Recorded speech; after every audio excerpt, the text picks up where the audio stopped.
guys, thanks for having me out today. Appreciate the invitation and to speak to you guys. And just so you know, when I talk to my friends and family later, I'm going to tell them y'all all said I was like a top 3 U of H Terry speech. I know this is only the 3rd one, but I'm going to leave that. So just be ready for a top 3 speech. I'm assuming you all are going to want to find a job one day when you graduate, at least most of you. Maybe not all of you, but most of you are going to want to find a job. So my speech today is kind of about just some life and career advice and things that we look for when we're interviewing people for positions at our company. And I'll just kind of share all that stuff with you, stuff that I've learned over the years from different speeches and books I've read and old man, old lady wisdom from the rocking chair kind of stuff. So I'm Jake Pringle. I'm a 93 Terry Scholar from UT, and I'm the current president of the Alumni Association for the Terry Foundation here in Houston. And I work as an actuary. Who knows what an actuary is? Anybody? Yeah? What do you got? You are basically a glorified accountant. A glorified accountant. Wow. Close. My brother's an accountant. I like to say an accountant with a personality, but he doesn't let me. Yeah, so I was hoping for a better answer than what I had, but we'll go with that. No, it's typically, yes, it's typically a very nerdy career, although that probably only defines like 95% of us now. Probably not that high, but the ones that are in there are pretty up there. So let's get into some life and career advice, all right? Be able to work with different kinds of people, okay? That's my first piece of advice. For me, whatever career you're in, even if you're an actuary or an accountant, you're going to have to deal with people. And for me as a parent, that's probably taught me the most, just dealing with my kids, because all my kids are so different. Did bring a picture. So here's my 3 kids. I can see that. I got 2 girls and a boy. Okay, so my oldest, she's very serious, hardworking, focused. She can be moody and hard-headed. A lot of times I compare her to like a cat. Okay, so this is probably a better picture of her. Very serious, no matter what she's doing, she's serious, all right? My middle one, she's very carefree. Just let stuff roll off her back, has the time of her life. You can ground her 1 minute, and she's asking you to go to Bahama Bucks the next minute. So this is probably a better representation of her personality. I compare her, so I've got a cat and a dog. You know, a dog you can get all mad at, and the next minute they want to play fetch. And I say that in the most loving way possible. And then my son, he's hard-headed too, but he's unnaturally honest also. So he's more like his middle sister. I mean, he's crazy as well, and he likes to have fun, but he's 5, so live it up. I guess the thing about him, he's like unhealthily honest. You know, like I'll find him with something, like he'll have like a bag of chips at like 7 o'clock in the morning, and I'm like, who told you could get those? You're supposed to ask. And he'll like go to the trash can and open it up and be like, I had 4 more this morning too. You're already going to be in trouble for the one, but I guess it's better than being dishonest. But point is, you're gonna work with all different kinds of people. I mean, I work with like 10 people in my office, and they're all different. You know, and so even with the family, it's like, we want, you know, a restaurant is really awesome. There's always going to be one person that's like, I don't really care for that. Or Nutella, we can't even agree on Nutella. One person doesn't like it. You know, we go try to buy like a big thing at Costco and somebody doesn't like it all of a sudden. So in your job, in your career, you're going to have all different kinds of personalities. You've got to learn to be able to work with all those. And if they all want to go to IHOP and you know that's the worst restaurant ever, you still got to go. Okay. Number 2, have a sense of humor. All right, so laugh. Even if it happens to you, it's funny, laugh. Laugh about it. You know, the other day I took my wife to breakfast. She actually took a test here on campus at U of H, and we were trying to go somewhere, and it was closed. We ended up at Whataburger. And as I walk in, this guy goes, "Hey man, you look like Al Gore." I saw you get out of your car, and I was like, damn, that's Al Gore. Is that supposed to be a compliment? But, you know, I'll go back to the office, and I'll tell everybody at the office about it at the staff meeting, because I'm like, hey, it's funny. You know, y'all get a laugh out of it. I was kind of like, didn't know what to say. So be able to laugh at yourself. Have a good time. Have a sense of humor. Number 3, learn your job. Okay, whatever your job is, learn it. And that's not a one-time thing. So college is going to prepare you to know how to learn, right? You're not going to get your degree and automatically know how to do everything at your job. You're always going to be learning. So continue to learn.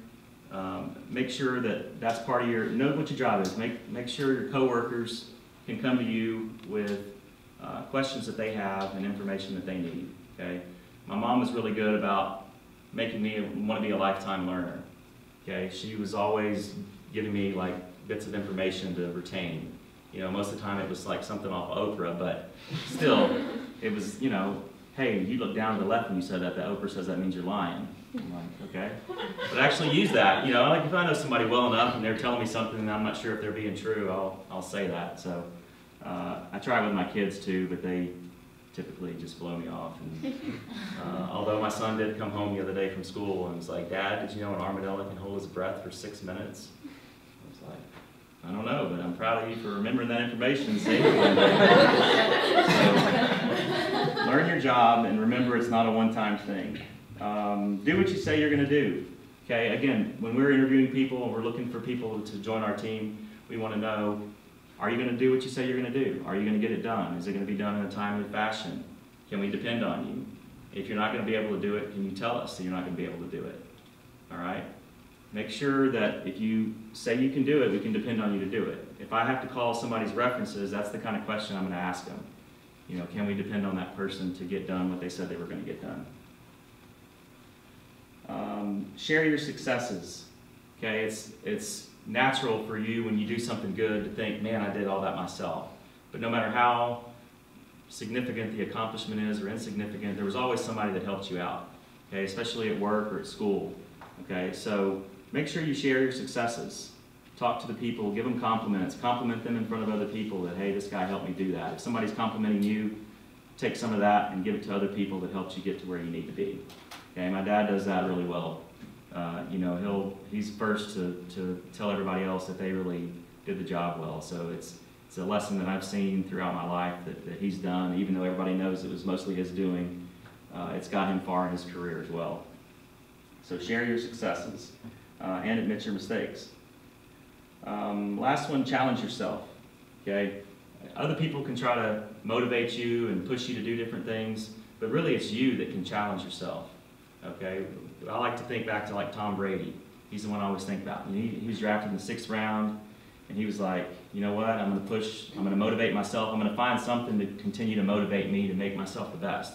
And even when he got there, he still finds stuff like every week to continue to motivate himself. You know, somebody from the other team says some slight, and all of a sudden, you know, Tom Brady will take it to like another level.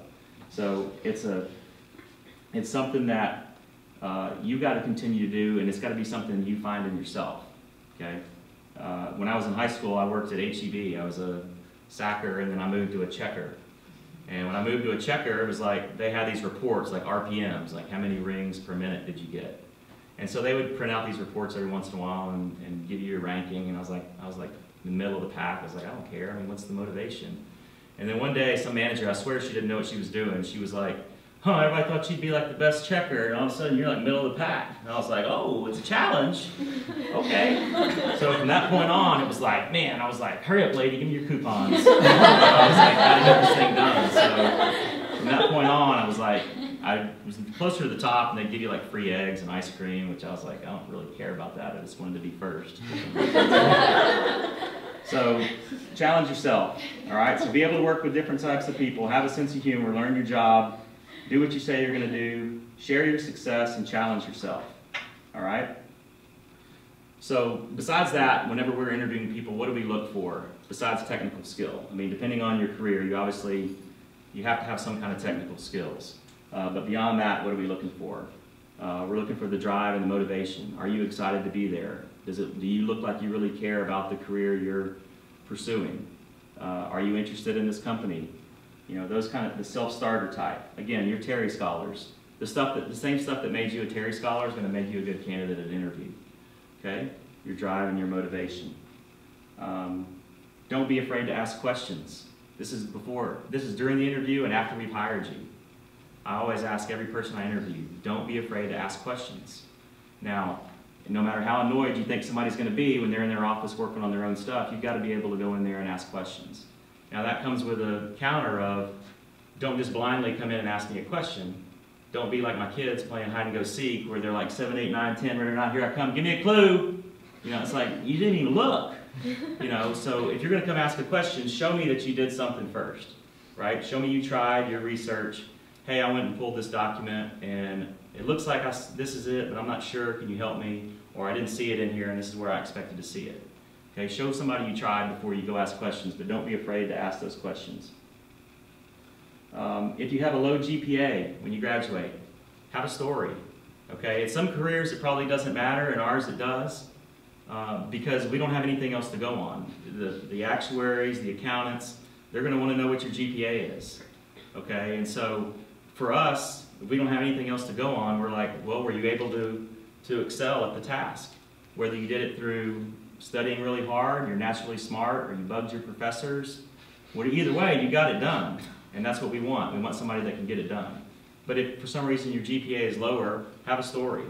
Okay, I started out really bad, and it took me 2 semesters to recover, but my last year I had a 4.0, you know, or I had a 3.5. Whatever it is, have a story, because more likely than not, if it's on your resume or not, you're going to get asked about it. So be prepared for that question. But mainly what we're looking for whenever we hire somebody is people we want to work with. And it's not just somebody who's just like me, but are you going to fit in with this team? Okay, so if you get into the interview process and you don't get a job with something that you really liked, it may be for the best. It may be that, hey, that wasn't a good fit. There's going to be something else that comes up. Okay, so we're looking for people that, you know, don't necessarily have the same strengths as us, but fit into the team as well. Okay. What else about being successful? Remember people's names. That's a big thing for me. You know, it's like, I try to always, I used to be really good at like recognizing faces. Like I'd see somebody and be like, hey, I know you from somewhere. Are you a Terry scholar, or are you this? You know, that'd start the conversation, but I try to make a conscious effort of really trying to remember people's names. But don't expect them to remember yours. So you go up to them and you say, hey Kyle, good to see you, Jake. And you'll be like, yeah, hey Jake. Ooh, God, I'm so glad you said your name. I kind of forgot it. You know, so introduce yourself when you remember people's names, but don't expect them to remember yours. Focus on if you want to have a good conversation with somebody where they think a conversation is good from their standpoint, talk about something that they're interested in, right? So you hear somebody talking and you're like, man, I've got a better story than that. Hurry up and finish it so I can tell you my story. But in reality, it's like you find something they're interested in, and you ask them about it and get them talking about it. I remember we interviewed a guy one time, and when he left, I was like, man, that guy was really good. And I started talking to the coworkers, and they were like, well, what did he do? What is he working on now, or where's he coming from? And at the end, I realized, I was like, man, he just asked me questions the whole time during the interview, and I was like telling him all the stuff I did, and when we were done, I was like, that guy was awesome. I got to talk about myself for 30 minutes. So keep that in mind. When you're talking, find something they're interested in, and engage people that way, and you may find something you're interested in with them as well. Be okay with some silence. Okay, I remind my wife of this all the time. I'm like, not just bothering me. I'm just like, as we're talking to other people, I'm like, be okay with some silence. Nothing wrong with that. When you ask somebody a question, give them a chance to answer it. You know, don't try to go back and give them an answer right away. Let them talk. Okay, be okay with some silence. It's not the nonverbal communication gives you just as much a lot of times, and you might be surprised at what they say when you just pause and look at them for a while. Networking. You guys have like the best social network right now. I mean, you're on a campus with thousands of people. You're in a group with Terry scholars. Use that. I mean, you're going to get a job one day. You're going to need a job one day through networking. You're going to know somebody that's in a field that needs somebody. You're going to be looking for a job, and it's going to work out. Okay, make those connections. And last but certainly not least, clean up your social media. Okay, it's out there. It's not like when I got hired and there was a 60-year-old man that didn't even know how to turn on the computer. I mean, the people going through your resumes and applications, they graduated 5 years before you. They know about Facebook and Instagram and Snapchat and Twitter and everything else. All right, so it's okay to have fun, but realize what's out there And when you apply for a job, what employers are looking at. I mean, we do a Google search at a minimum for everybody that's coming into the office. So be aware of that whenever you're putting stuff online. And then, speaking of social media, J.J. Watt posted a question on Twitter like a month ago where he said, if you could give one piece of advice to yourself at age 15, what would it be? So there were like lots of really good answers. I mean, there was like the typical like, hang in there, he's not worth it, that kind of stuff. But like, the one that got the best, that was most liked, was don't take AP Calculus. So I was like, that's what I want my title of my speech to be, don't take AP Calculus. All right, that's my theme. I was like, that's awesome. Yeah, if that's the one piece of advice you can give yourself at 15. So I think that kind of sums up just my rambling thoughts today, don't take AP Calculus. But then one last piece of advice. Make sure as you're going through life, and you've already gone through a good portion of it, but you're taking like mental snapshots of like good things that happen, all right? Like you can go through life and have all these experiences, but you got to take these little mental snapshots, all right? Like, you know, my kid running up to me to greet me when he comes home. I mean, I can see that, and it happened 2 years ago because I made a conscious effort to think about it. You know, like things that happened in college or high school or even first day on my job, you know, stop for like 3 seconds and just think about it. I'm going to take a mental snapshot of this speech right now, so y'all are in it.